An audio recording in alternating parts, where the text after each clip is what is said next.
Hey everybody, welcome to Redacted on this Tuesday. I'm Clayton Morris. I'm Natalie Morris. And on this show, we try to navigate this crazy clown world together and find out what is going on in the world with all of the propaganda that is heaped on us on a regular basis. We are not controlled by any big pharmaceutical company or any country. We are independent journalists, so thank you guys so much for dialing us up and joining us here. We've got a busy show for you. We're going to have a look at what is actually happening on the ground inside of Israel. You know, this is a story that's not being covered by any major Western media coverage in the news at all.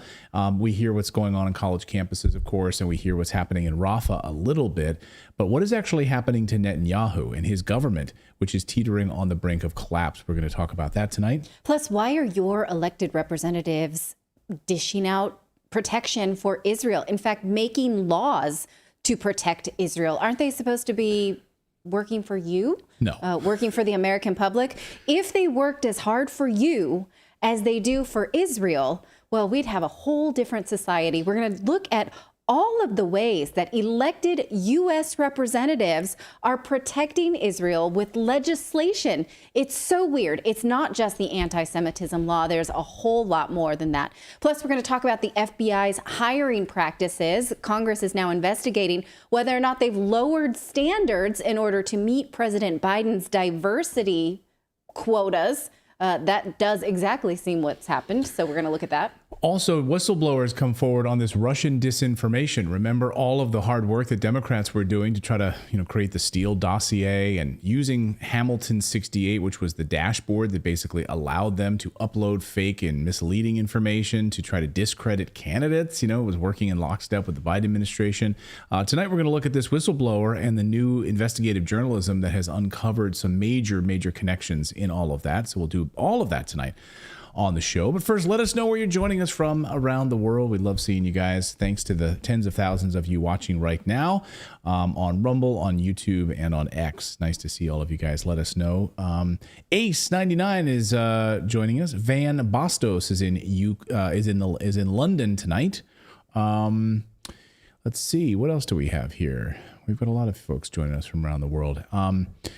We have family in town visiting, and yes. Our grandfather to our 11-year-old. Our little daughter is going to be turning 12 tomorrow, so this is her night. Yeah, exactly right. It's hilarious. I just was down there a second ago. She's trying to teach him how to play Fortnite. Yeah, which is it's going about how you'd expect it. Right. A 12-year-old teaching Papa how to play Fortnite. But he's got to learn it. The doctor said the doctor told him, as you're getting older, you gotta play video games. Yes, that's exactly. It really improves cognition and all that. So right. Anyway. I want to say I was reading some comments on the segment we did yesterday about the beer keg rager for a conservative beer company. Yeah. I had many comments saying that I was being a hypocrite because I was in college once too. I didn't drink or go to parties in college. I just wanted to let you know that I was not hypocritical. I was lame. Right. That probably explains a lot. She was not hypocritical. She was not hip. No. Yeah. But lame. I'm right there with you though, Natalie, because I was 24 when I first went to college, and I didn't party at all. I was all out of my system by then. So then all I did was study. I just focused on my studies. Yeah. So I didn't party at all. I was not cool. I didn't do that. So you could take that hypocritical and shove it because I'm a nerd and a Poindexter. You got to know who you're dealing with here. Exactly. Meanwhile, in Ukraine, Ukrainian men are protesting all across Europe. They don't want to be sent back to Zelensky's meat grinder. They've sought sanctuary in European countries, of course, since the outbreak of the war, like in Ireland and Poland. But those countries are sending them back right to the front lines. Now protests are rolling out. This one was in Dublin. And these are Ukrainian men saying, I am not cannon fodder. Ukraine, stop torturing men. Ukraine is no longer a democracy. Freedom for Ukrainian men. Human rights for all, their signs read. And this comes at a moment in Ireland when there was massive protests against illegal immigration today as well. Meanwhile, and this is amazing because Ukrainian authorities, remember you've seen all of those videos of people being thrown into buses by the conscription guys in Ukraine. They come around, the New York Times called them people snatchers, like these guys. They'll just come grab men off the street and throw them into vans and then take them to the front lines to die, basically. Well, now Ukraine has figured out a way to stop this from happening, but not actually stop the body snatching. No, in fact, they're now making it illegal for you to film them doing it. You'll be thrown in jail between 5 and 8 years for, quote, filming their work.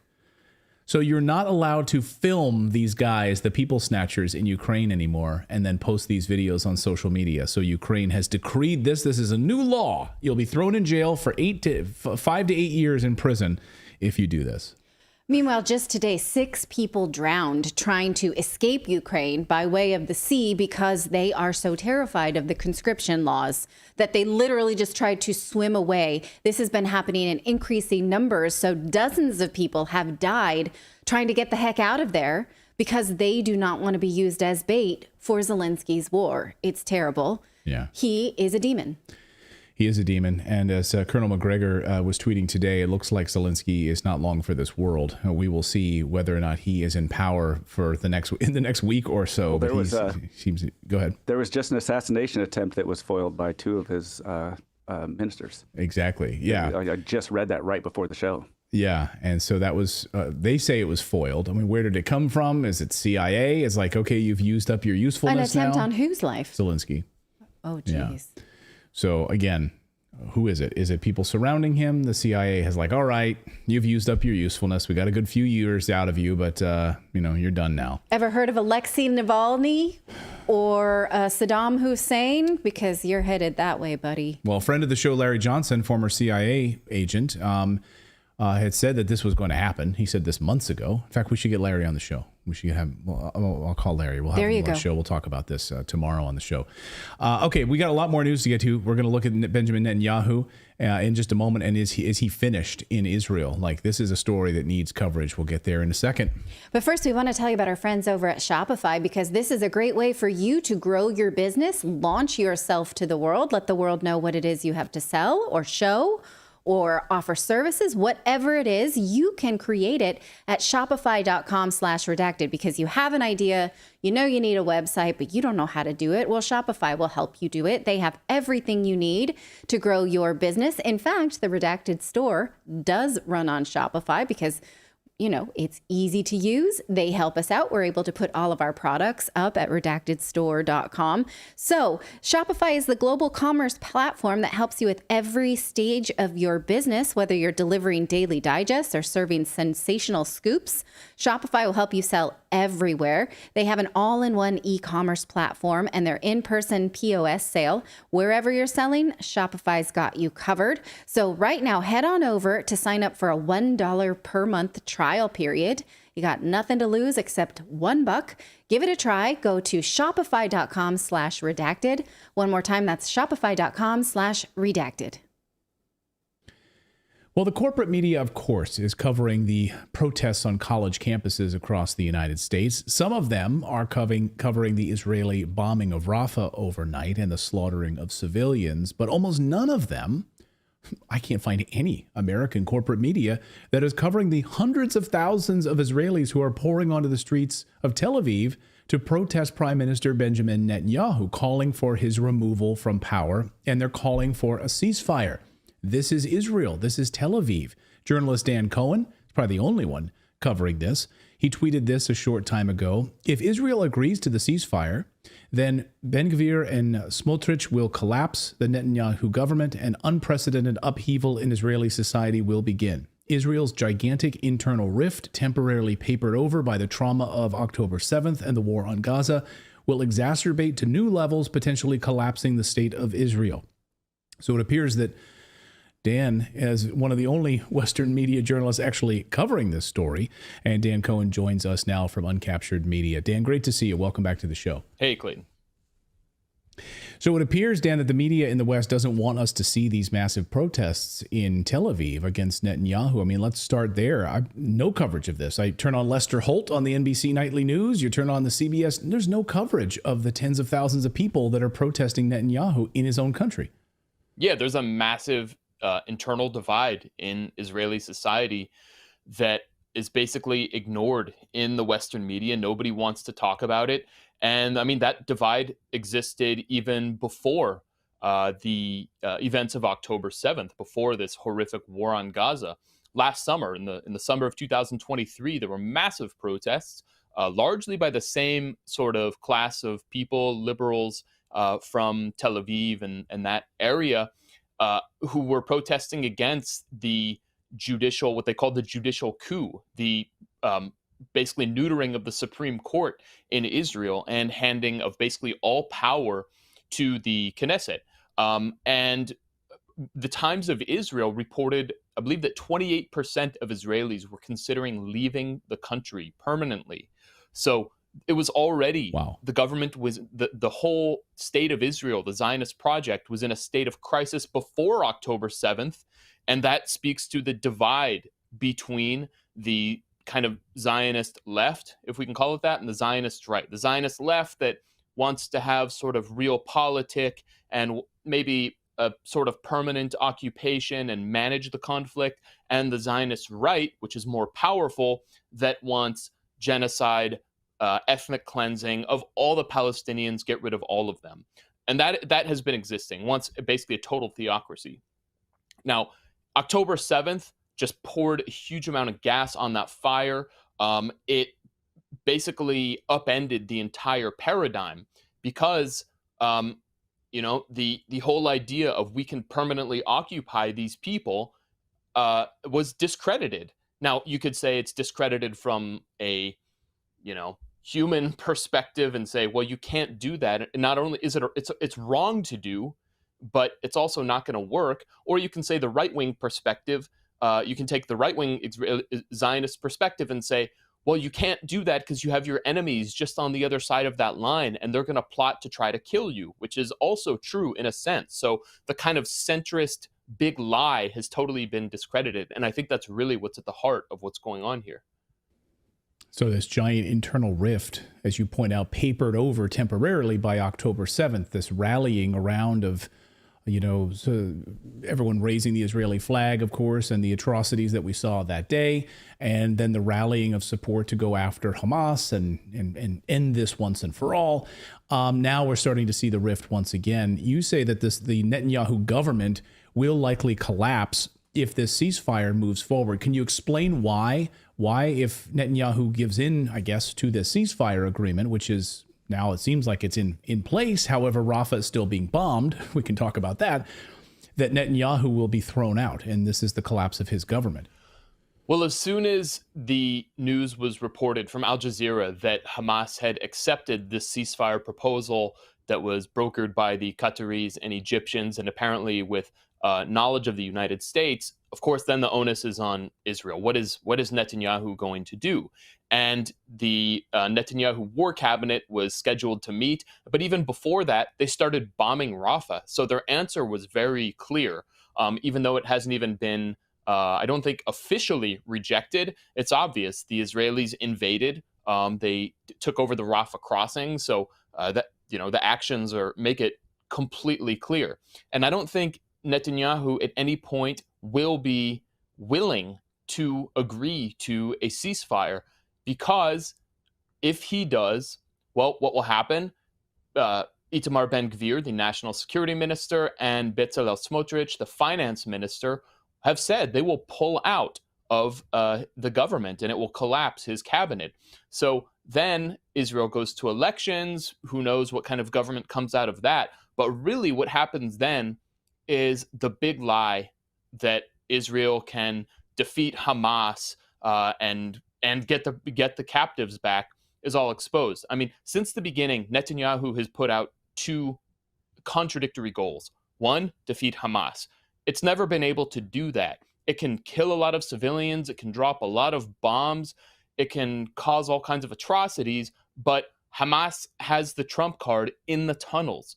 And it's been planning this for years and years and years, knowing exactly what Israeli capabilities are.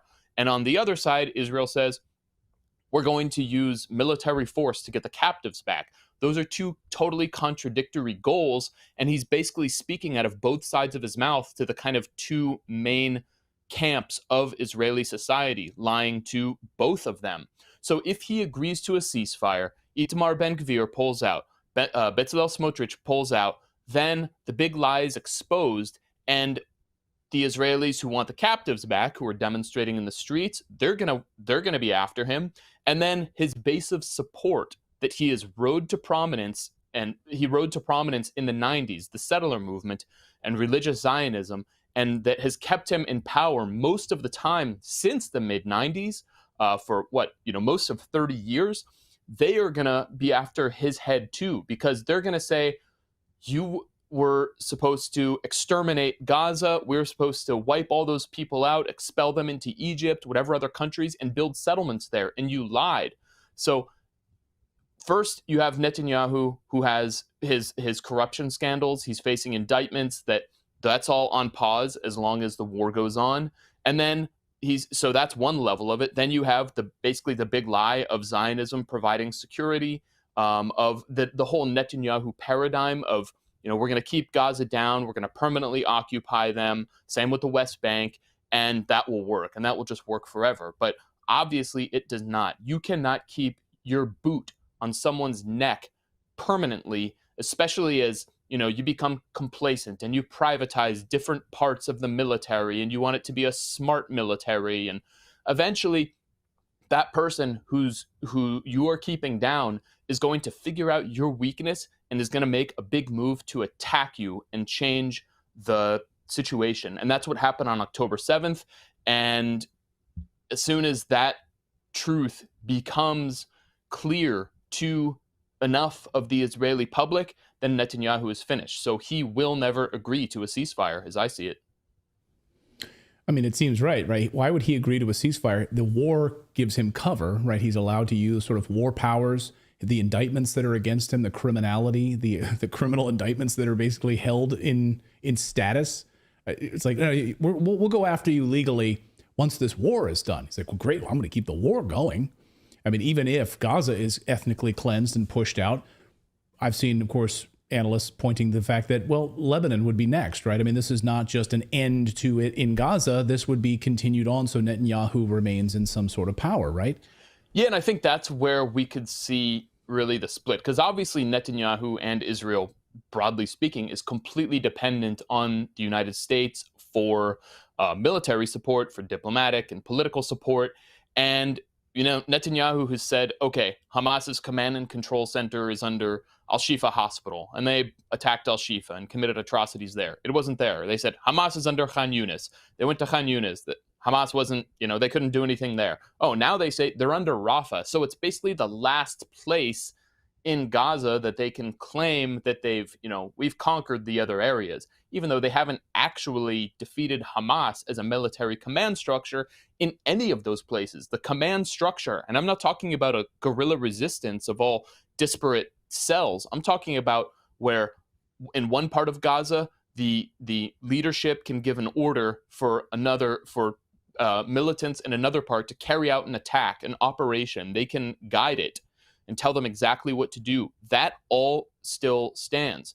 So once Israel has, finished with its lies in Rafah, then what's next? As you said, it's Hezbollah in Lebanon. And the U.S., the Biden administration, and I think the Pentagon overall, regardless of who's president, does not want to get into a war with Hezbollah because that means war with Iran. And when Israel attacked the Iranian embassy in Damascus a few weeks ago, and then Iran attacked, had a counterattack, the Biden administration told Israel, just take it, take the victory. You got to attack them back again, but we're not going to enter into a war. We're not going to support strikes on Lebanon. We're not going to do that. So that, I think, that's where we start to see a little bit of daylight between the Israeli and the U.S. positions. And as Israel inevitably, again,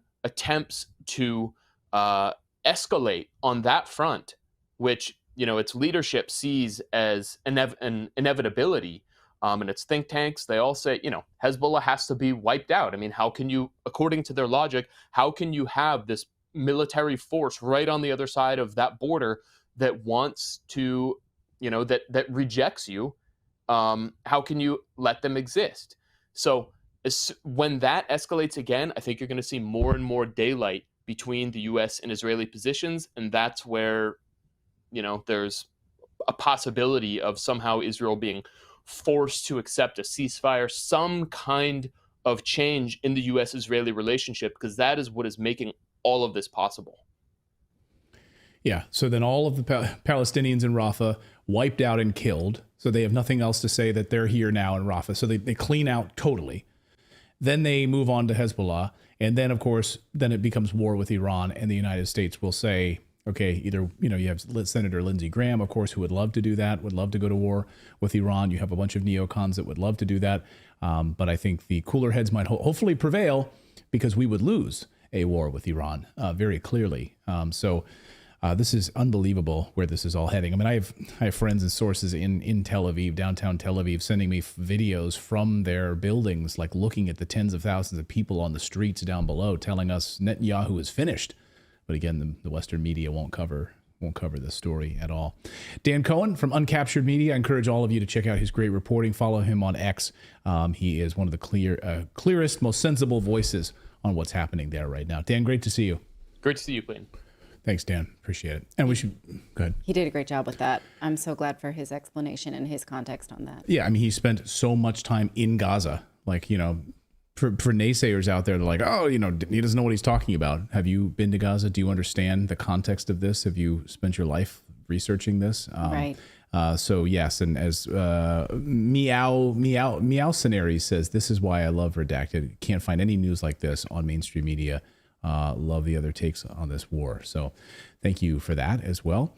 Yeah, there's going to be people that disagree with that. But I just want to say this: we try to be at least a thinking person's show. So if you have a different opinion of it, like, your opinions are valid, but please use facts. So if there's something that Dan said that you disagree with, or that we said that you disagree with, please always be specific. Don't just say, I don't believe that, or just. Please or be attack specific. Personally, because we can't respond to that. We can't respond to that. I mean, I don't care about being attacked. But it's so much easier just to shout things. It is so much easier that way, Clayton. Like Johnny Quest says, Redacted is poop. Like, that's a good. But we got 4 poo emojis, so I think that's. My kids would actually appreciate that. Be like, Daddy, you got a poop emoji. 4 of them. 4 of them. Well, there's one for each of us. David's not here right now, but.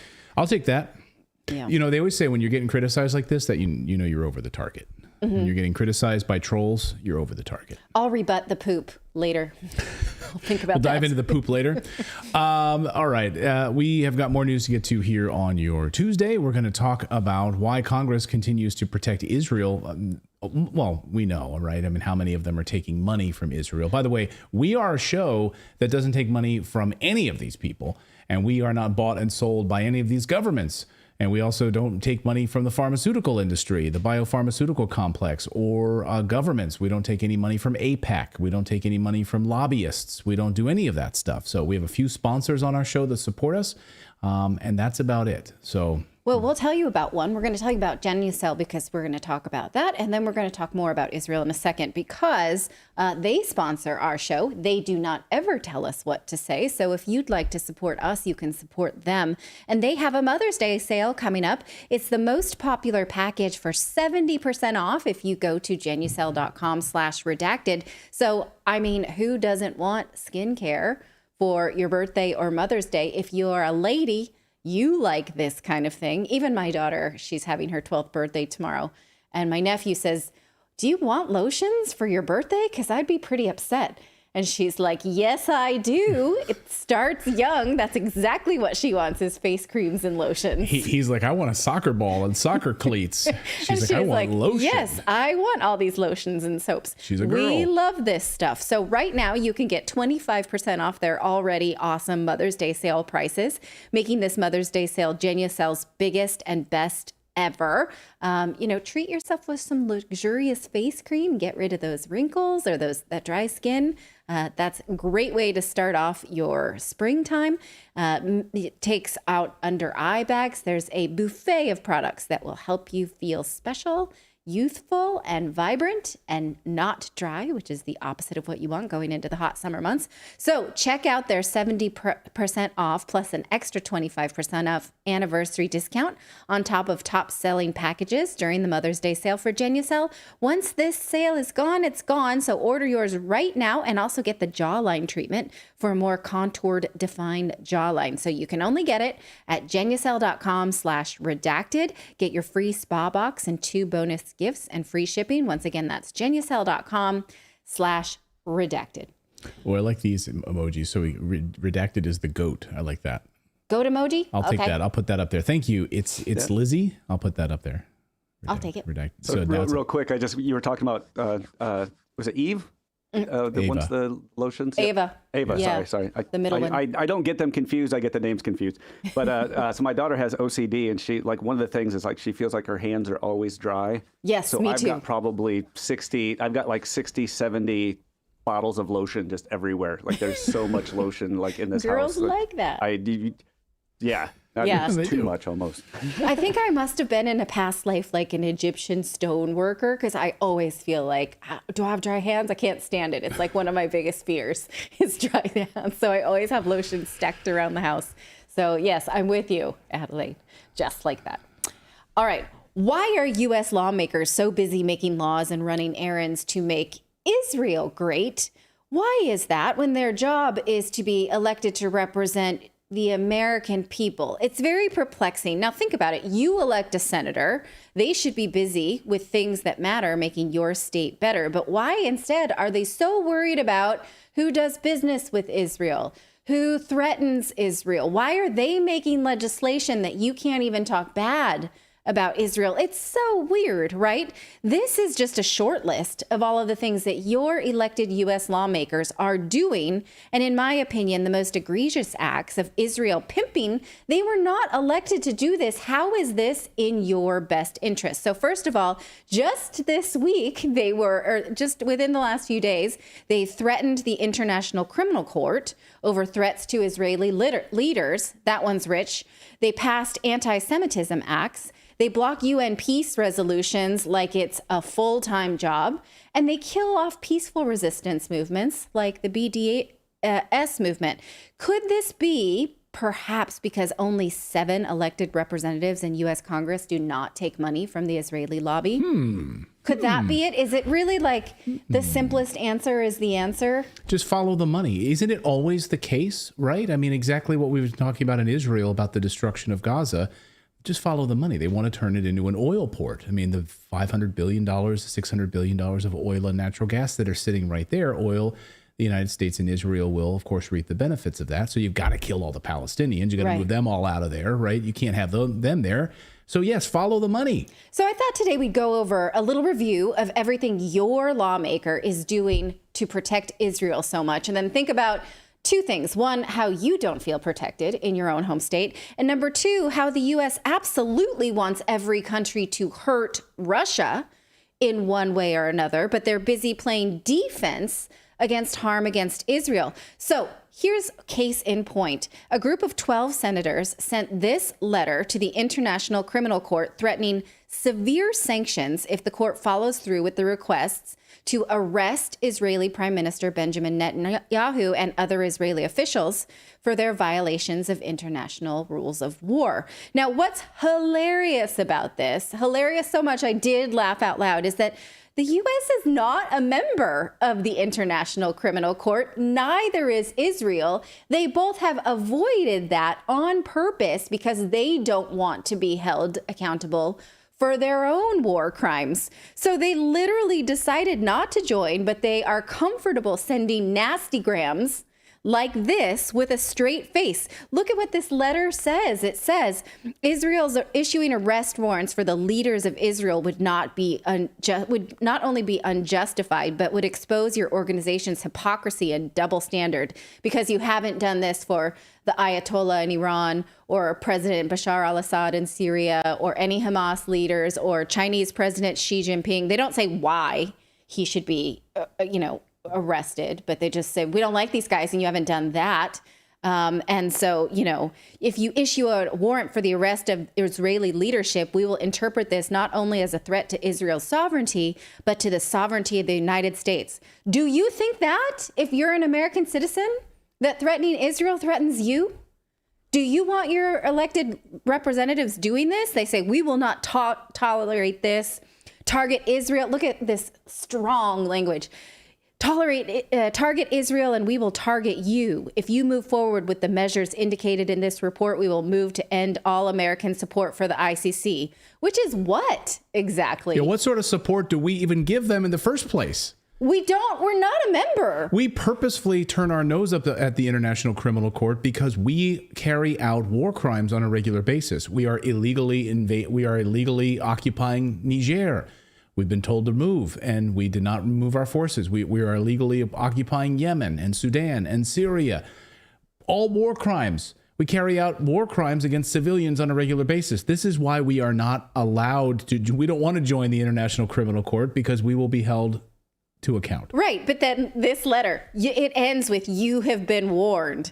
Okay. Who's shaking in their boots because of that? Ooh, how the heck do you sanction an international governing body that you are not a member of? You guys, Ted Cruz? Yeah, Ted Cruz. You guys couldn't even impeach Mayorkas, for crying out loud. You're going to send a strongly worded letter to the International Criminal Court threatening them? You couldn't even impeach Mayorkas? It's just to impress your girlfriend, Israel. That's literally the only reason to do this. The ICC responded with this post on X saying, thanks, but we're not going to be intimidated. That's basically what this says. You can look it up for yourself. Now, if these are your senators who wrote this nastygram, I would be very tempted to tell them to knock this off and please govern their own state. So if you see your senator there, do with this what you will. Can I read them off? Sure. Tom Cotton, Marsha Blackburn, Ted Budd, Ted Cruz, Pete Ricketts, Rick Scott, Tim Scott, Marco Rubio, Bill Hagerty, Kevin Kramer, Katie Britt, Mitch McConnell.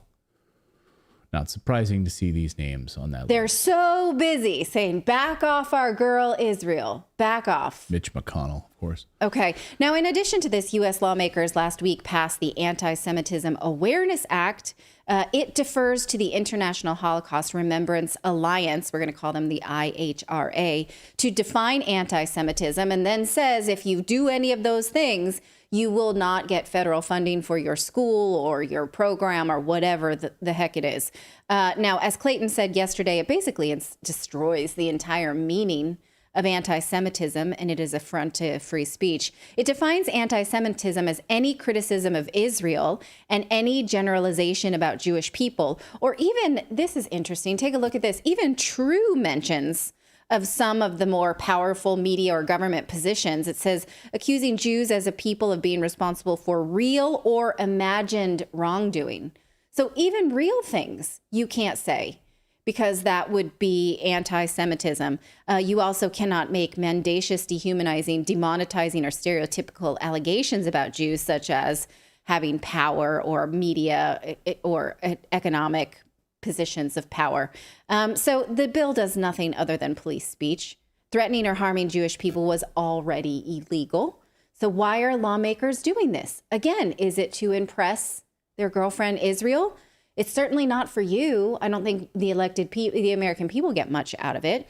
As for blocking peace resolutions in the United Nations, the U.S. has done this so many times, too many to count this year. You can look them up yourself. But lest you think that this Israel bidding is new to U.S. lawmakers, I'd like to go over what happened when pro-Palestinian groups tried peaceful resistance against Israel with the BDS movement, and U.S. lawmakers tried to make that illegal. So the BDS movement was a peaceful protest asking companies and people to divest themselves of Israel while the Palestinians still did not have power or were still being occupied or mistreated by the Israeli government. That's peaceful resistance, right? Lawmakers in the U.S. literally wrote legislation saying that it's illegal to boycott Israel. That's wild that they even did that. Why can't you? Isn't it your right to not like Israel or like them if you want? Here's the legislation, the Combating BDS Act of 2019. This never did get passed into law, but it was passed in at least one house of government. The BDS, again, was a grassroots movement asking companies not to do business with Israel because of the way they treated the Palestinians. It was a response to the violence from the Second Intifada, where Palestinians realized they did not want a global reputation for violence. They had to respond in a nonviolent way in order to inspire action on their behalf. Their list of grievances was quite reasonable. I took this list from Mark Lamont Hill and Mitchell Plitnitz's book called Except for Palestine. They wanted Israel's construction of the wall in the West Bank, as well as beyond its internationally recognized borders. They wanted to, these were their grievances. Actually, they don't want these things. They don't want them. Sorry. Their grievance was continued expansion of Jewish-only settlements in the West Bank, unilateral annexation of East Jerusalem and the Golan Heights, and the deep concern over political annexation of large parts or even all of the West Bank, the growing global Palestinian refugee problem, and Israel's discrimination against its own Arab, largely Palestinian citizens. So does this seem like anti-Semitic to you? Because that's how lawmakers presented it, that boycotting Israel was anti-Semitic. Even looking at this list of grievance was anti-Semitic. Now, at first, Zionists ignored the BDS, and the media did too, but they only covered violent Palestinian resistance, not nonviolent Palestinian resistance. Why do you think that is? Why did the media do that? Not really give any credence to a nonviolent resistance movement. Until it started to gain traction. And then, again, lawmakers went into action in order to stop it in its tracks. You may remember this. Ben & Jerry's joined the BDS movement, and lawmakers went after them like they were Elon Musk. Their parent company, Unilever, sold them, which is probably just as well because Unilever allows rapes in Africa. I refer you to that segment we did last year. Please look for it. Airbnb said, okay, well, we don't want to list homes and profit off of homes in the West Bank because of the BDS movement. They reversed that decision because they were sued and later said, okay, we'll list homes in the West Bank that were stolen from Palestinians. You still can Airbnb it. Why didn't we think to do that, honey? We could go on a vacation on an Airbnb in the West Bank that was stolen. That would be fun. Oh, this house was stolen? Yeah. And it's in the write-up, in the Airbnb write-up. Yeah. This house was illegally stolen from a Palestinian. Yeah. Has a nice garden. Is there a search filter for that? Can you search filter for that? So you can actually still get these houses, but Airbnb says they won't profit from it. They will donate the profits that they make. So the owners can still make their money, but whatever piece of that goes to Airbnb will be donated towards the BDS.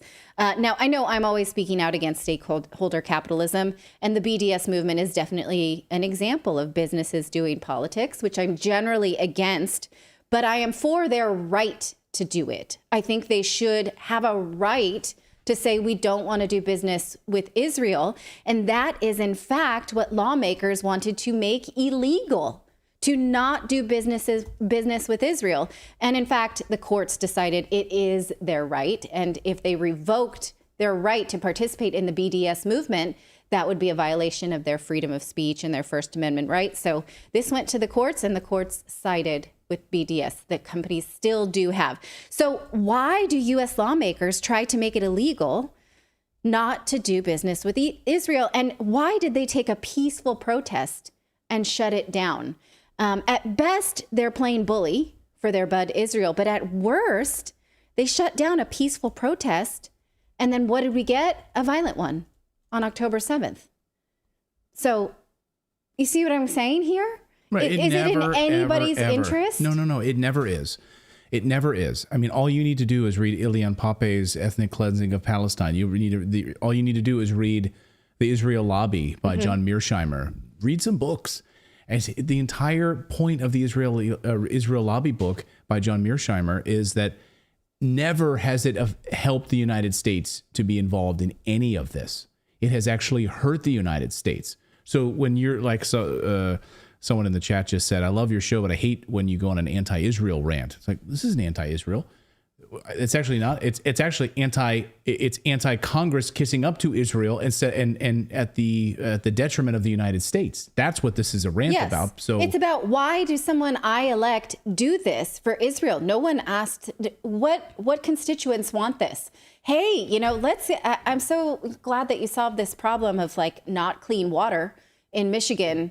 But also, let's think about who's boycotting Israel, because that's a real concern for the residents of Michigan or whatever. Yeah, I mean, why don't we have similar legislation for Luxembourg or for right? Because or Russia? Like, why can't we? Because why can't we make laws against boycotting Russia? Yeah, because you're not making money off of them. And so once you understand how the Israel lobby works, and you understand, as Netanyahu has talked about openly, that they have all these American politicians in his back pocket, and that Israel controls America, those are their words, not ours. Like, why would you be upset about that rant? I mean, are you more pro-Israel than you are America? I just don't understand that sentiment. I don't get that. Okay, and I'm confused.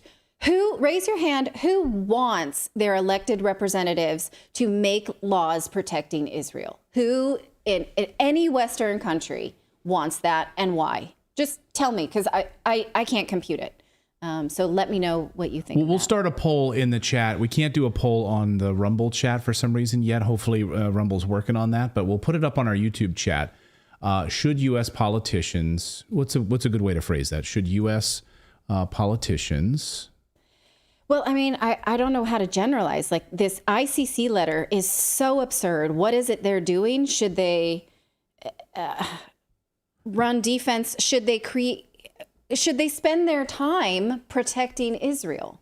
Should U.S. politicians spend they're spending not only their time but your tax dollars and writing legislation? I'm not sure how we're going to title this segment. All right. Well, I'm trying to do a poll. Doing? Just give me a poll. I just want a poll title. Should U.S. politicians... Should they be doing what they're doing? That's not a good poll question. It's not a good poll question. Because it's so... should U.S. politicians spend their time... Help me out here. Anybody? Well, they're saying no. They're just... Okay. Should U.S. politicians spend their time focused... on Israel? I can't think of a better way. Focused on, well, specifically, like I said, this is not about whether you have the right to like Israel, but you should have the right not to. I have friends in Israel. Right. It's not about that. It's not about liking Israelis, clearly. That's not we love Israelis. Like, give me a break. It's about the United States of America literally having our politicians being bought and sold by another country. That's the point of it. So anyway, we just put up the poll. It's a poorly phrased question because you guys hung me out to dry on that one. Sorry. Should U.S. politicians spend their time focused on Israel? 91% of you say no so far. 9% say yes. So U.S. politicians should have their focus be on Israel. I don't understand that. Why did we elect them in the United States to focus on another country? But okay.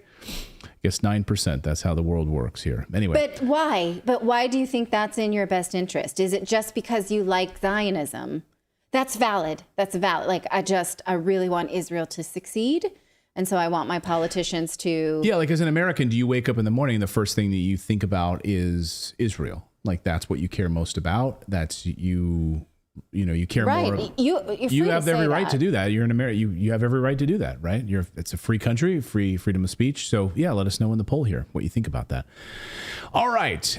We've got more news to get to here on your Tuesday. We do indeed. We're going to talk about how if the FBI decided to go woke, well, could it go broke?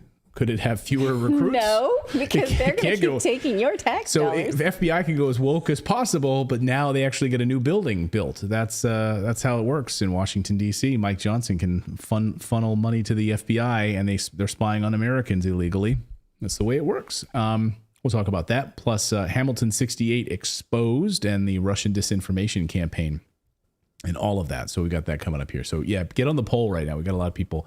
Thank you for your super chats, by the way. We got some very kind $50 super chats.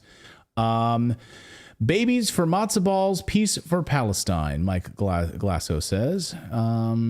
Yeah, I guess we've seen a lot of death and destruction over the past 24 hours in Rafah, and just awful carnage there with these children being killed. So I don't think anybody would watch this show and think, oh, they don't like Israelis or they don't like Russians or Ukrainians or whatever. It's not valid criticism. We speak for all civilians and all people. It's about world governments. I got a nasty email from a Ukrainian yesterday, and he said, why do you hate my country? Why my homeland? Why do you hate my country? You want my country to die or to be destroyed? And I was like, do you not watch our show? It's the exact opposite of that. I don't want any Ukrainians to die. I don't want your country to die. But you are literally killing yourselves by partnering with the West and putting 600,000 Ukrainians to death. Do you not understand it? Like, I couldn't understand his email. He's like, why do you hate Ukraine? I don't hate Ukraine. I want it to do better. I want it to survive, and I want Ukrainians to live. It's the most corrupt country in the world. And I'd like it to not be. I'd like for men to not be conscripted and thrown into trucks and driven to the front lines to die. Maybe you're not paying attention. Yeah. So wake up. And this is something as a journalist that really upsets me. It doesn't matter what I like. It doesn't matter at all. Yeah. We're not covering things that we like. We hate everything that we cover because it's all war. So what we like should be left out of this completely. That we are trying to find information that is valid and true. And that's it. Like someone in the chat just asked about Marty says, Marty, thank you for your kind words. He says, not once have I seen any serious bigotry from Redacted. Thank you for that, Marty. Thank you. I appreciate that. I think that when someone says, this triggers me as a journalist, like, oh, you just don't like Israel, then you're accusing me of a bias that just going towards things that I like. And it's just not the way that, I take my journalism more seriously than that. So, yeah. And someone in the chat just said, can you update us on Maui, on the Maui fires? And no, I can't. We haven't covered that story in a few weeks. The last update we brought you, we covered, and you can seek that video out from a few weeks ago with the most recent update. I can tell you that the Maui residents have received no more money from the Biden administration in order to help them. But we are fine. Again, this comes back to we are fine sending $61 billion to Ukraine and tens of billions of dollars to Israel so they can carry out a genocide in Rafah. If you're okay with that, remember the people of Maui who were given, $700. So that's what we're talking about. That's what that last segment was about. We sent tens of billions to Israel, but we sent tens of thousands to Hawaii. I mean, hundreds. Yeah, we sent $1,000 to Hawaii. Oh my gosh. Well, I don't know if you saw last week, the Fed basically just threw up their hands. They are not going to be cutting interest rates anytime soon. We are not having interest rates cutting anytime soon. And that means that we are going to continue with inflation at this level, and we are going to continue with these interest rates at this level. That means that we could maybe see an interest rate cut by the end of the year, but the Fed is basically saying, hey, we're going to continue printing money. It's an election year. So the value of the U.S. dollar continues to decline. And this is a debt bomb waiting to explode right now, which is why you're seeing gold and silver skyrocketing right now. Gold, all-time highs. There's a reason for that. There's an incredible lack of supply of gold right now. We don't have enough of it. And mining companies are trying as much as they can to start mining gold as quickly as they can. They don't have enough of it. And central banks now are moving fully away from the US dollar, more towards a gold-backed currency. Look at the BRICS meeting that's about to happen in Moscow next week. it is going to be a game changer. And we are going to see a major shift. China's flying in. You're going to see BRICS nations, and they're going to be solidifying their support around moving away from the U.S. dollar. Where are they moving? They're more moving towards a commodity-backed currency in the BRICS currency. Again, away from the U.S. dollar, gold, gold, gold. And that's why our friends over at Lear Capital can actually help you get set up buying precious metals sent right to your front door. You can store it in your gun safe if you want. Gold coins, silver coins. It's totally up to you. Or it can be stored off-site. A 24-hour protected security facility. Of course, you can have your gold and silver stored off-site, your precious metals. It's totally up to you how you want to do that. I will tell you, when you have it stored off-site, if you need to sell it really quickly, like you want it for a mortgage for a house, or you want to buy a car, or whatever you're going to do with it, usually it can happen in about 2 to 3 days, that transaction. So, but that's up to you. But you could also store it yourself, keep it in your house, and then take it to a broker and do it that way. Again, up to you. But they will take great care of you. They are a fantastic company in the United States. They are a group of patriots. They have thousands of 5-star reviews. And right now, if you give their 1-800 number a call, just jump on the phone with them and tell them you heard about them on Redacted. Say, hey, Clayton sent you. Clayton and Natalie sent you. And just talk to them on the phone and get your free gold guide. They have a price target right now of $3,200 for an ounce of gold. And UBS is out with a new price target of $4,000 an ounce of gold. Right now, I think it's at $2,300. So almost double in price is where gold is heading, according to UBS. Anyway, go call their 800 number right now, 1-800-613-3557 to get your free guide, or go to learredacted.com. And when you do, you could receive up to $15,000 in free bonus metals with a qualified purchase. Again, 1-800-613-3557 for your free guide, or go to learredacted.com. The FBI is prioritizing race over qualifications for its hiring practices. That's what the House Judiciary Committee is looking into. They sent this letter to FBI Director Christopher Wray asking for documents related to their hiring practices because whistleblowers say they have been prioritizing diversity over qualified hires. And specifically, this is what they're doing. To more easily accommodate a larger pool of available applicants, FBI special agent hiring standards have been relaxed and requirements measurably lowered in categories that include physical fitness, illicit drug use, financial irregularities, mental health, full-time work experience, and integrity. You no longer have to have those things to work for the FBI. Really raising your standards over the... It's about time, because I don't want any of those qualities in an FBI agent. I want them to be, like financially vulnerable, hopped up on whatever. Oh my God. Right. It's obese. basically the shirt that won't fit. They're like, all right, come on, Agent Tubby. Let's get out there. We got to... Drug use. I mean, let's just all look at that list a little bit longer. But, these things are integrity. A-okay. The lack of integrity, what why oh would my you God, put I that missed on that list? I missed that. You don't have to have integrity to work at the FBI. Thank you, FBI. So now they've lowered their standard. Integrity. I missed that. Physical fitness, okay. Can you run after victims? Nope. Victims. Okay. Or run after bad guys? Well, you can't. Nope. You probably can't even run after victims. You can't run after anybody. This guy's dead. I can't even run after that guy. But I also love, what was mental health. Yeah. They're going to lower their qualities for mental health too, which, you don't want FBI agents to have high mental health. Yeah. You don't want that. Are you crazy, fat, use drugs, have bankruptcies, lie a lot? Have experience? We morally want questionable. The FBI wants you. Right. Okay, this is funny only because it's tragic, right? We have to laugh or else we'll just lose our minds. Whistleblowers have said this. And also they say that the FBI has fewer candidates than ever before. They say I wonder why. Yeah, I mean... Can you imagine telling someone you work at the FBI? Like, can you imagine, like, at a dinner party? Like, what is Johnny doing now that he's graduated college? He works at the FBI. They'd be like, oh God. Okay. All right. Well, I mean, there are a lot of respectable severe people. Gambling problem? Yeah. Wasn't he mentally handicapped as well? Little Johnny, he's now at the FBI. Awesome. awesome. I mean, look, there are a lot of respectable people who work at the FBI who worked really hard to get those jobs because they had an ideal about catching bad guys. That's why we have so many whistleblowers, because they're horrified at what's happening to an organization that they respected. Otherwise, we wouldn't know this. Yeah, look at clearly.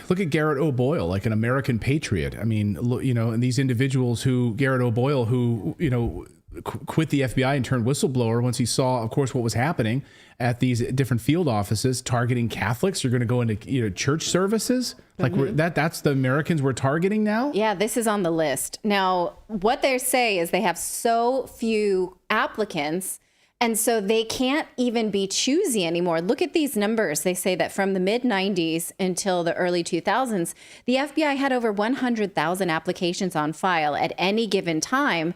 And during that time, roughly 1,000 new agents, or 1% of those who were applied, graduated from the academy.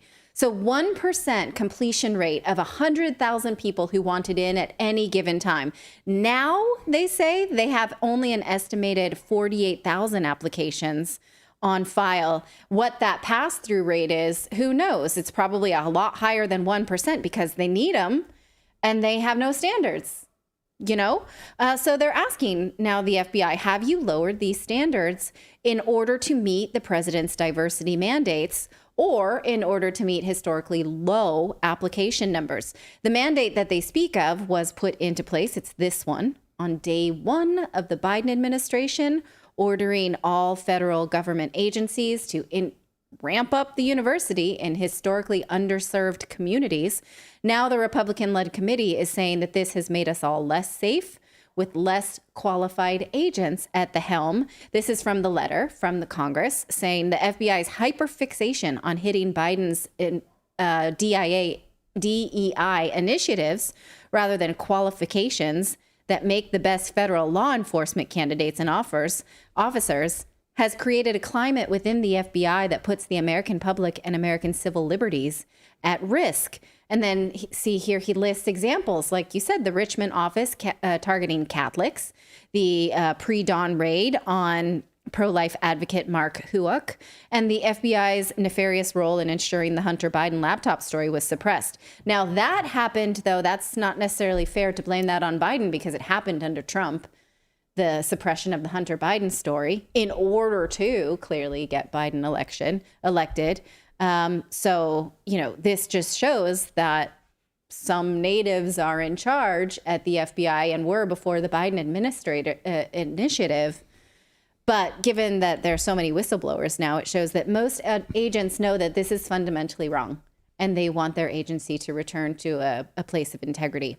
But for how long, right? How long can this continue until what? Like, play this out. What happens to the FBI if they continue to have such low qualified candidates? Look no further than the U.S. military, which under George W. Bush, of course, lowered their standards when no one wanted to sign up and go and die in Iraq under Dick Cheney and Donald Rumsfeld. And live and die in Afghanistan for 20 years. So what did George W. Bush do? He lowered the standards to get into the United States military. Of course, then it was exacerbated by President Barack Obama. We're going to allow, trans individuals. We're going to keep those fitness standards as low as possible. George W. Bush famously lowered the mental standards, so mentally ill individuals could join the U.S. military under George W. Bush. And now the FBI is hiring mentally ill agents. So look no further. What's happened to the United States military? Of course, recruitment has collapsed. Mm-hmm. We wouldn't last 10 days against a Russian army, right, or an Iranian army or a Chinese army right now. We are absolutely deficient from a readiness standpoint, as Colonel McGregor has outlined on our show. So I think look at the military to see that, right? Yeah. Well, I'd like to give the last word on this one to Coleman Hughes, because recently I read his book, The End of Race Politics. Coleman Hughes, I'm showing you right there, I'll be honest, because he is a black person saying these words. And we don't live in a colorblind society. So if a white man says this, we don't listen, or we call them a racist. But if a black man says it, we listen. This is what he says about diversity. And I think it's funny. So I'm going to read a lot of it. But I know you don't like it when I just read you books, so I won't do that. But he talks about how we should reconceive diversity as neutral because it's neither good or bad. Are you laughing at me? Because I'm laughing at you. You said, I'm not going to, what did you say? I'm not going to read this whole thing. I'm not going to read this whole book, but I'm going to read it. I'm going to read the whole thing. I'm not going to read you the whole thing. Okay. I'm going to read you only the funnier parts. Okay, good. So I know that like Natalie's bringing her highlights from a book and it gets boring. So I'm going to try and make it not boring. Okay. All right. So he says, we hear slogans like diversity is our strength. And he says that race is a meaningless trait that does not map neatly into anything that we should care about, that racial diversity in and of itself is neutral. He says we may rehearse these nice platitudes, but nobody really believes that Earth, Wind, and Fire would have been better if they'd added a white musician, or that the Beatles were in desperate need of a Hispanic bandmate to round out their sound, or that when you go to your favorite Mexican restaurant, you think, wow, they really need a white person in the kitchen. Clearly, he says racial diversity isn't good or bad. And for example, it's great that the NYPD is racially diverse because it reflects its society. But does that mean that government should impose racial diversity in police forces by standards? No, we want police forces that maintain race-neutral standards of entry and are racially diverse. But insofar that there is an inherent trade-off between these two goals, and there very well could be in some cases, it could make sense to compromise on the former. And so when you compare police jobs to, say, firefighting, here the goal is to get the best for the job. It doesn't matter, right? A firefighter, if they're white, black, Hispanic, or Asian, and the job doesn't depend on public perception of being a balanced force. So he says, I would argue that the colorblind merit should reign supreme and that the most jobs and spaces in society are more like firefighting than policing. We should generally want the best people for the job. And in most cases, the ability to do the job doesn't depend on public perception. So let's ask ourselves this question about the FBI.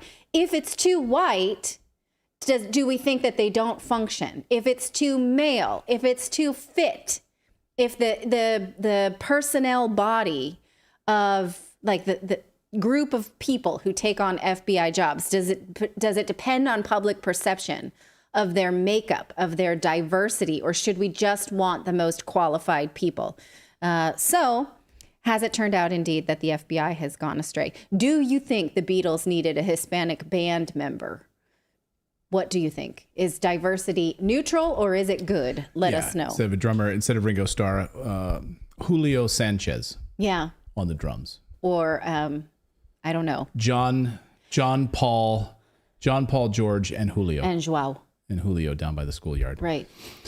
Let us know in the comments below. Now, we won't get anything from this, right? Christopher Wray may or may not submit those documents to the House committee. They probably will have a hearing. They'll film themselves grilling Christopher Wray. Maybe he'll make some changes or say that he'll make some changes, but they won't because the House Judiciary Committee has no real power of legislation to make it stop. So this will mostly be grandstanding that we'll see politicians using their fundraising emails and their X feeds, but we should at least watch it because it's wild.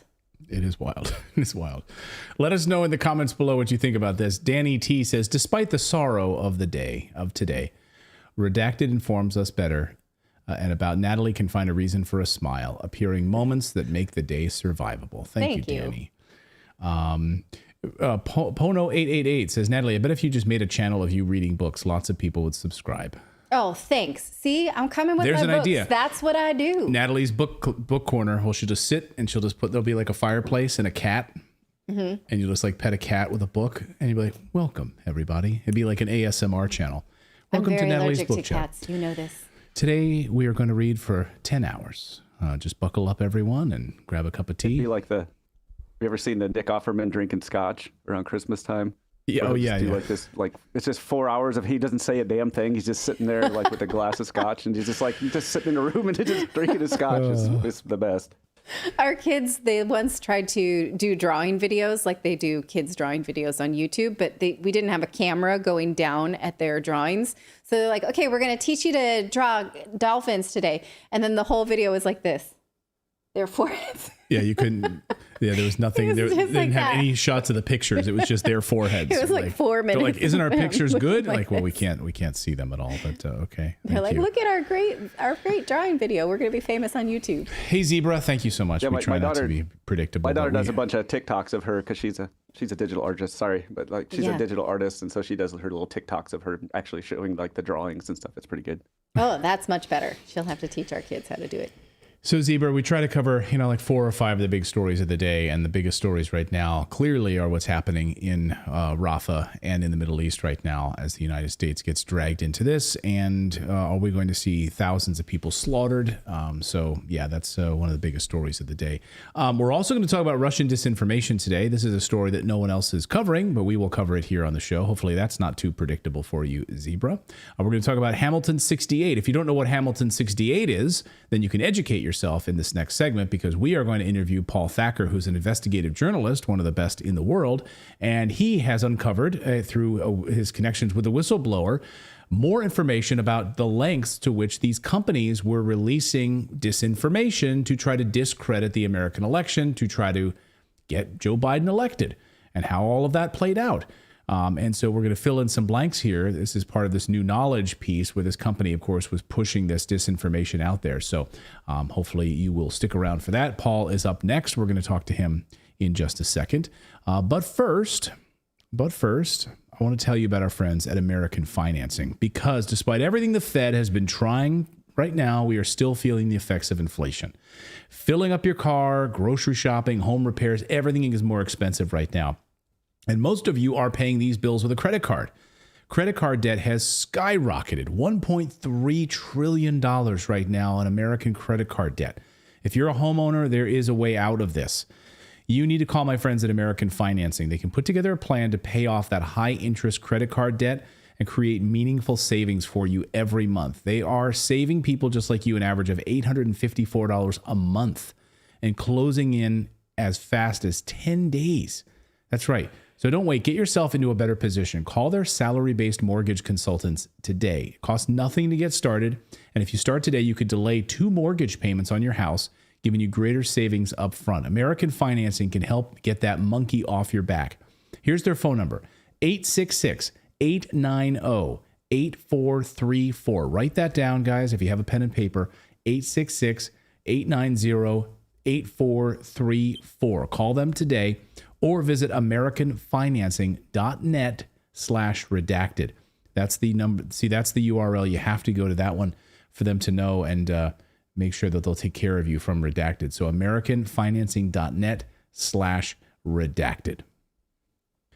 Well, the subversion of democracy is alive and well in the United States, and look no further than the Hamilton 68 dashboard, which helped create dozens of fake stories in major media outlets to sway American elections. It accused conservatives, of course, of trafficking in Russian disinformation. All of that has been largely debunked now, and Biden, of course, is now president of the United States, or somebody is president of the United States. Biden is there, but somebody's clearly running the United States. So did it actually work? Well, now a whistleblower has come forward to detail her employer's role in helping to create disinformation that could be uploaded and spread on this Hamilton 68 dashboard. Our next guest broke this story and spoke to this whistleblower. Paul Thacker wrote a deep dive story on his Substack about this, which we'll have linked up below. And investigative journalist Paul Thacker joins us now for the first time on Redacted. Paul, great to have you here. Hey, thanks for having me.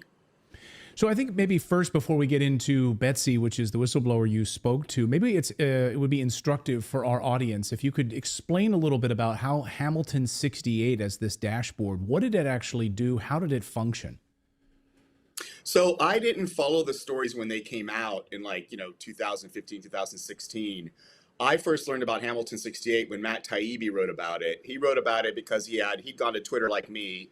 He had some internal documents where people at Twitter were saying that this Hamilton 68, which was supposedly tracking Russian disinformation, was total nonsense. The algorithm didn't actually function. It was actually calling Americans Russian bots when they were just normal Americans expressing things on Twitter.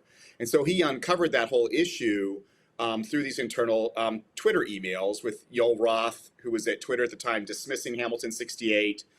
And then what the fallout of that actually was, of course, is a lot of people denied that they had done what they had done. And then also the Washington Post put out a press release that they had made corrections to around 8 or 9 stories that either referenced or used data from Hamilton 68. So the whole thing was complete nonsense created by a bunch of sort of, lefty aligned, DNC aligned nonprofits. And then when this thing started to explode and we started to realize how this was all put together, there were, of course, a bunch of different organizations sort of feeding this Hamilton 68 dashboard with sort of fake information. So you spoke to a whistleblower named Betsy, a former New Knowledge employee who worked on Hamilton 68. First of all, why did she decide to come and speak out? And then maybe you can talk about her role at New Knowledge and what she discovered. Well, what happened to her was when she took a job at New Knowledge, she knew that they were doing this, disinformation stuff. It's not something she knew about. She worked on what's called front end of software programs. So there's back end people who do a lot of the really difficult algorithm stuff, and there's people who do the front end, which is the part where people like you and I interact with the software, right? So that you and I can use software to do different things for us. She's a front end designer. And this thing, Hamilton 68, had been created by people at New Knowledge, a guy named Jonathan Morgan, and they had gotten 12 months of funding from the Center for American Progress to update it, make it nicer, that they could then sell out as a product to other people. And that was her job, to create this front end and make it nicer. She eventually left New Knowledge because they began to engage in disinformation, something which they had told her they were never going to do. And then she put it all together years later. She didn't realize at the time it was happening while she was working there. And then she put it all together later when these articles came out in the New York Times, and the Post about what New Knowledge was doing, which is they had engaged in a disinformation campaign in an Alabama Senate election. Can you walk us through what exactly they were putting out, what fake information they were putting out, this disinformation? Sure. So New Knowledge had been paid for, and it's always very unclear. It's always very gray, of course, because this is disinformation. So it's designed to disinform you. And the people who are experts in it, that's what they do, is they create disinformation. But what had happened in Alabama is New Knowledge and these other groups had worked together to create Russian bots that began to track a guy running for Senate in Alabama. And then that created a storyline that, he is part of a Putin Russian disinformation campaign. But he never was. It was actually created by Democratic Party, operatives. Fascinating. How does this tie together with what John Podesta was doing, of course, and trying to distract, I think, most Americans from the Hillary Clinton email servers, right? And then we get this Steele dossier. We get, of course, this massive push to try to discredit Donald Trump, his connection to Vladimir Putin, Russian disinformation. John Podesta, the Steele dossier. How is all of that connected? Well, I think it's connected in that we know that, Center for American Progress, they're a left of center think tank, lobby shop. They ran Hillary Clinton's campaign. They then, helped to put together and push out the Steele dossier. And when Betsy Dupuis was working on upgrading the Hamilton 68 project, that was being paid for by Center for American Progress. They got 12 months of funding with it. It involved a guy from Think Progress, which was the news site at Center for American Progress, someone at the German Marshall Fund, a guy who'd worked with Brookings.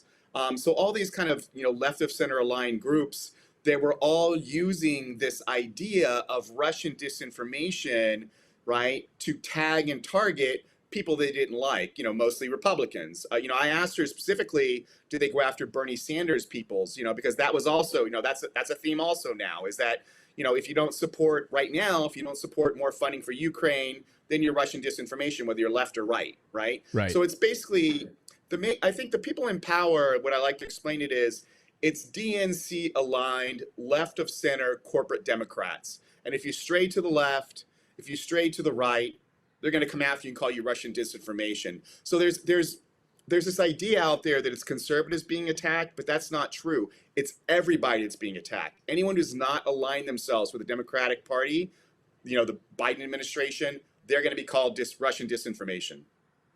And can you give a few examples of things that obviously started floating around as a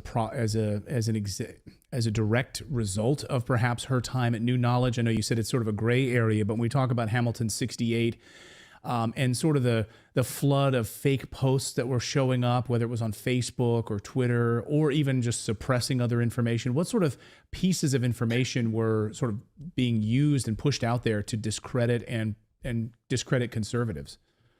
Well, what Hamilton 68 was being used for, it was being used as a venue for reporters to come along and say, hey, here's this independent group that's tracking Russian disinformation. Here's what they found. And then you see stories start to appear. So like I said, there were several stories that have been corrected now in the Washington Post. I noticed when Matt first came out with his story about Hamilton 68 last year, there were a ton of them that had appeared in Mother Jones.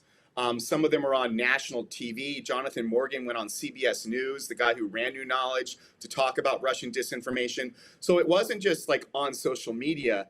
This stuff was used to create sort of facts that you could then use to roll into news stories that would come out and then target Republicans or anyone who the Democratic Party didn't like. What was the connection with the three-letter agencies, the FBI, the CIA, in this Hamilton 68 dashboard? Well, I'm not sure if there was any directly there that we know of exactly. It's kind of one step removed. So a lot of people who put it together are at this, thing called the German Marshall Fund, which takes, State Department funding and other groups.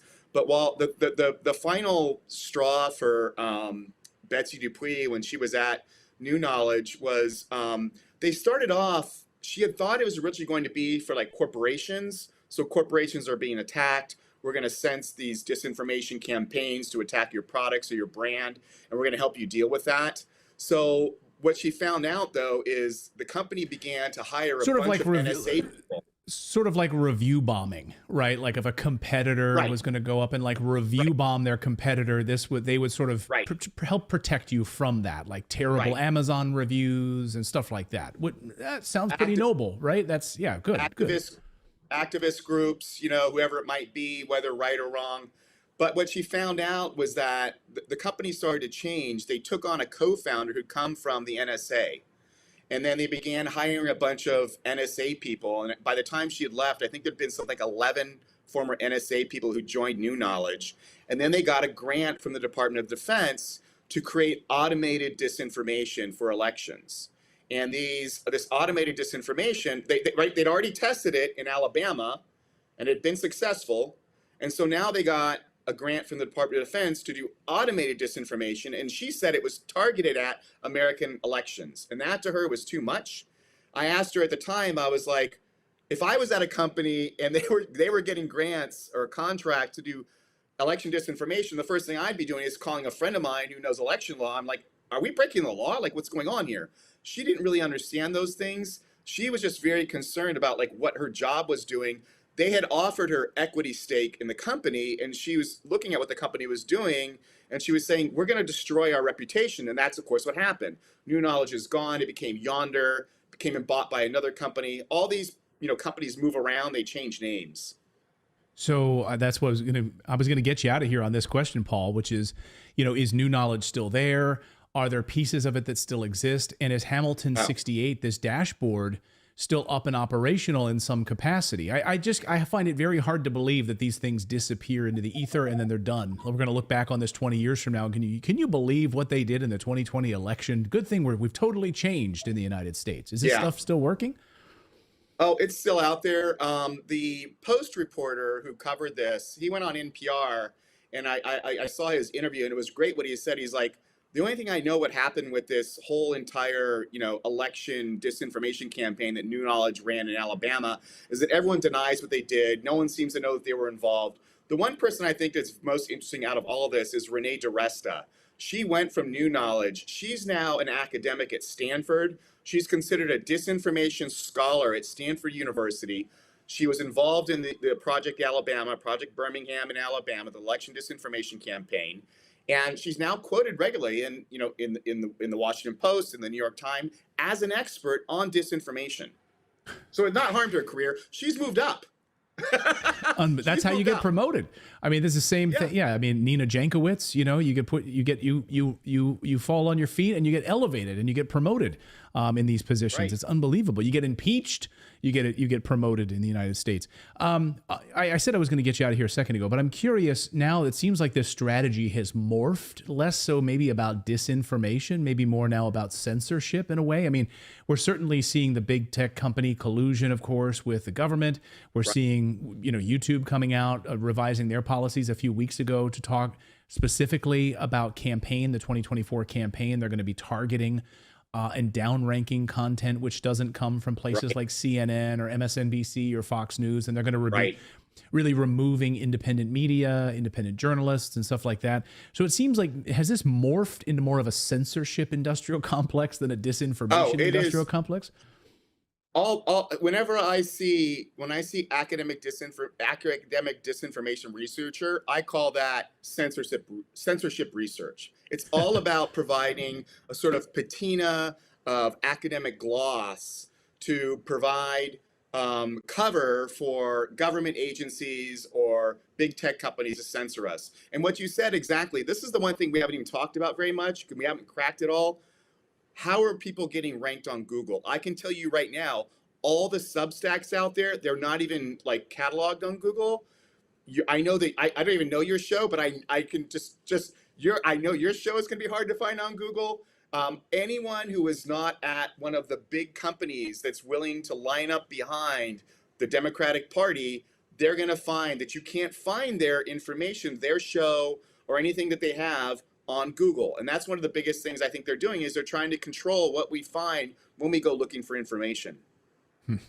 Well, we certainly have heard from the United Nations and the World Economic Forum about owning Google search results and being able to suppress and push down information further in the algorithm. So this doesn't surprise me at all. Yeah, good luck trying to find our show. I mean, Paul, just to be clear, they unsubscribe people from our show on YouTube, and we have 3 million viewers that watch our show. And people routinely every month tell us that YouTube unsubscribes them from our channel. Like, they didn't choose to be unsubscribed. YouTube takes it upon themselves to tell you shouldn't be watching this, and then they will recommend CNN videos in its place. It'll show up in the right sidebar as CNN videos for them to watch. So I mean, every time I see someone now on Twitter talking about how their YouTube got taken down or their show has been whatever, I'm like, my first response is, why are you even trying to be on YouTube anymore? Yeah, right. I mean, just to let you know, for my newsletter, right? I mean, I'm an award-winning journalist, investigative journalist. I cannot have an Instagram for my newsletter. I had a volunteer who wanted to create an Instagram. It was just like, here's the next title, here's whatever. Instagram kept taking it down, and finally they couldn't have Instagram anymore. There's certain sites, YouTube, Instagram, LinkedIn. It's like, don't even bother. Yeah, I know. Yeah, we're on Rumble, of course. We're on X as well. We simulcast on all those platforms. And, there'll be times when, hey, we tell people, all right, the next story, we cannot do this on YouTube. So good night, YouTube audience. We're going to move over to Rumble, and we're going to tell you what happened with COVID. So it's it's unbelievable, the censorship industrial complex. Well, we will have your Substack linked up for people to read all of this deep dive on this whistleblower story about New Knowledge, the cybersecurity firm that created disinformation in the American election. And subscribe and check out Paul's amazing Substack as well. Paul, great to see you. Thank you so much for your insight and your great journalism. Hey, thanks for having me on.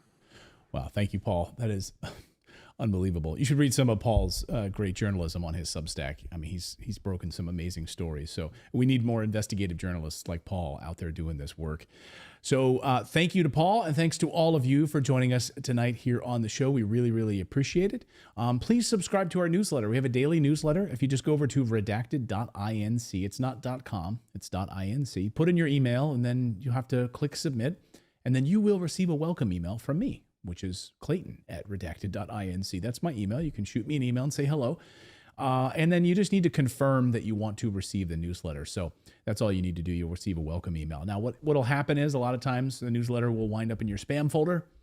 Before you subscribe, like you might get an email from me, it might wind up in your junk folder. Gmail has labeled our newsletter as dangerous, so it might wind up in your dangerous folder. You'll see a little tag from Google that says, we've identified this as dangerous. They don't want you to have accurate information about the world. Anyway, so just drag it over to your inbox and say, yes, I would like to see this every day. I'll put it in my inbox, drag it over there, and then you shouldn't have any problems going forward, we hope. Anyway, so thanks for subscribing to the newsletter. It'll be published tomorrow morning at 7:30 a.m. Eastern Time. So thank you, everyone, for joining us tonight here on this Tuesday. Have a great night. We'll see you back here tomorrow.